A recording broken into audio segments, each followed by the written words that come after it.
Hey guys, welcome back to our channel. In this quick video, I'll show you step by step how you can remove or change a payout account from your Facebook page. Let's get started.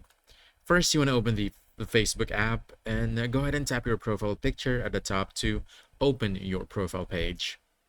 Then you want to go to Professional Dashboard. Then you want to look for the payouts option and tap it. This is where you'll see your connected payout accounts. And before removing an account, make sure there are no pending earnings left and that you already have at least one other account linked. If you do, select the one you want to remove and then go back. After that, you want to tap on support.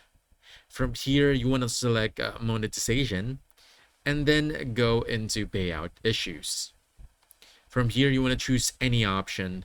Let's say payouts placed or on hold. And then when it asks if it was resolved or helpful, just go ahead and say no. Tap no. On the next page, you just have to select other or I can't find what I'm looking for. And in the text box that appears, just type in I want to remove my payout account and make sure to include your account number. Once done, just go ahead and hit submit. And that's it.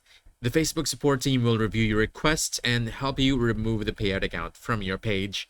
We hope this video helped you out. Like and subscribe to our channel for more helpful videos. Thanks.